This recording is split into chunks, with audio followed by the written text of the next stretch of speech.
Welcome back to Policy Bazaar. I'm Arjun Bhagat and we are discussing home insurance. We've got Yashish Dahiya with us. We've got Milan Naik with us.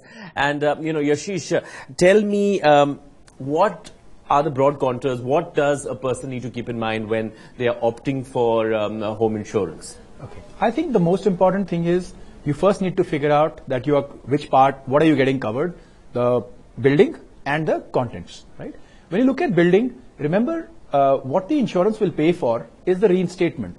So if you have a large plot of land and there's a building on top of it, if that building was to collapse, the land is still there. Precisely. So the insurance company will never pay for the land because you can reconstruct that house. So the insurance company will pay for the ability to reconstruct that house back into position.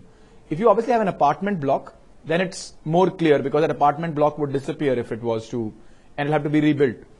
I think in apartment blocks, it would be quite important to get your housing society to ensure everybody has a, because if you really think about it, if you're on the 13th floor and the guy on the 11th floor doesn't have home insurance, then how the 13th floor is going to be rebuilt is going to be a bit of a question mark.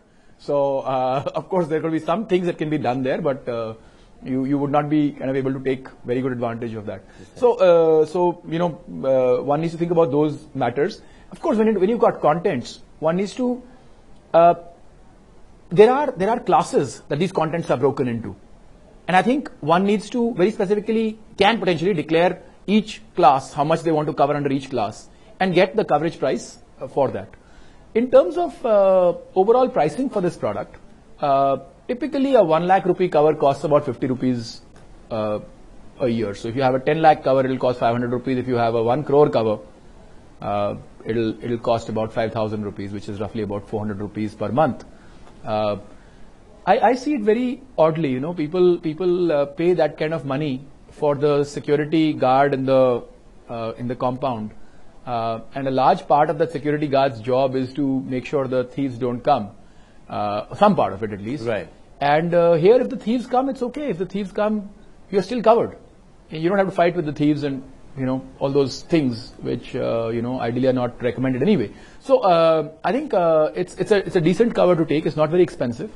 And it's not tax deductible, is it? Because, no, you don't get any tax. As you don't get any. Hear about insurance and so one thinks that you'll get a tax break on your personal income. The tax breaks are for life insurance and health insurance. Precisely. The tax breaks are not for, they're more for personal insurance. They're not for a home insurance or car insurance or any asset. So if you're covering an asset, you usually don't get a tax break on it. Precisely. It is when you're covering yourself that you usually get the tax break. But that's what the government wants to incentivize. Right.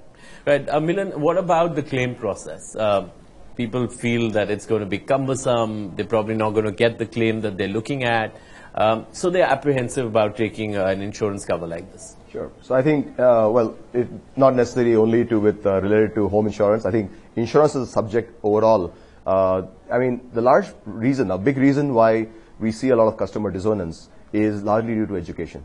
Most of the customers end up taking a policy, but probably have not even taken the effort to understand what that policy were to really sort of cover them for.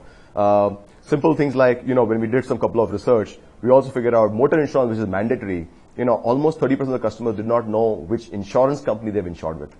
Right? Because some intermediary would have come to his house, got his signatures done. He's not gone through terms and conditions. He's paid the premium, and that's all it is. It's only when the moment of truth happens, the claims were to happen at that point in time, you understand, I'm covered by this XYZ insurance company. Right. But in case of home, which is a relatively new product, I think education is at a very, very grassroots level. It's not even, I think there's not enough work being done by the insurance fraternity, and consumers have not taken the effort for it. So I think that's where the root cause comes in from. So one of the things I think I would recommend that the consumers really focus on, one is to know the terms and condition, to understand, who you are, what's your profile, and what is that you really need. Are you a owner? Are you a tenant? Are you an owner who have let out the property? Because for everything, there's a solution available, right? And the home insurance will cater to different needs. That's an important point. Absolutely. So basis which you were to then get the sufficient coverage. So I think not leave it completely to the intermediary, but be more informed. The other important element is an element of sum insured. So what is it that you are insuring a house for? Like Yashish mentioned clearly is that, what we pay for is a cost of reconstruction, right? Now, how do you define cost of reconstruction? Now, the beauty of a home insurance product is that it can be long term. So you can take a 3-year policy, of course an annual policy, a 3-year policy, a 5-year policy, and to the extent of 10 years. So assume you were to define the cost of reconstruction of a house today is 1,000 rupees a square feet, right? And it's a 2,000 square feet. So basically you arrive at sum insured. But understand, over the years, there is an escalation that comes in. So the tariff, in fact, the provision, it allows you for offering an escalation clause in there to the extent of 10%. So annually, your sum insured can grow. Right. Only if you're educated and you're aware of it, you can opt for it. And why this is fundamental, Arjun, is because, you know, there's a clause of underinsurance. Say, assume 1,000 rupees, year 10 becomes 2,000 rupees cost of reconstruction per square feet. Right. Now, if you've taken only 1,000 rupees, you are half insured.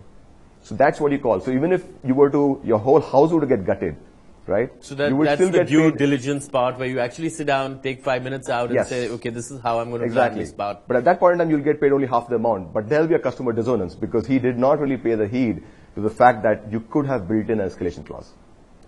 So that's a very important part. So it is know your term, know your policy, take that time out because you're investing into something which is very, very crucial and critical for your life. And I think that's where probably a lot of problems and claims-related issues get addressed. Right. Yashish, what about the types of plans which are available in the market? Can you quickly go through that? See, every general insurance company in the market, and there are now 25, 26 companies, everybody has a home insurance plan. The type of plans go from basic, as I said, a basic structure cover to structure and contents cover to declared contents cover to, you know, some additional benefits. Some of them will even cover things like terrorism and, you know, violent arson and, you know, various kind of things. So you gotta choose a bit. And clearly there are about 30 options available. The cost, as I mentioned, is for every lakh of cover, you'll pay roughly about 50 rupees. It could be a little less, little more. Thanks, Yashish.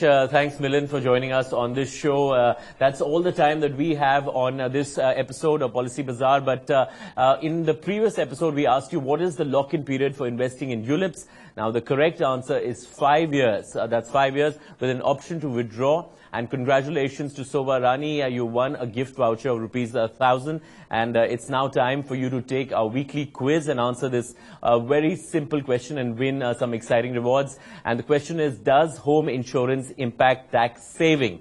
Well, that's all that we have for you, but you can tweet us at Twitter at PolicyBazaar_in, email us at queries@policybazaar.com. And goodbye. We'll see you next time with another episode of Policy Bazaar.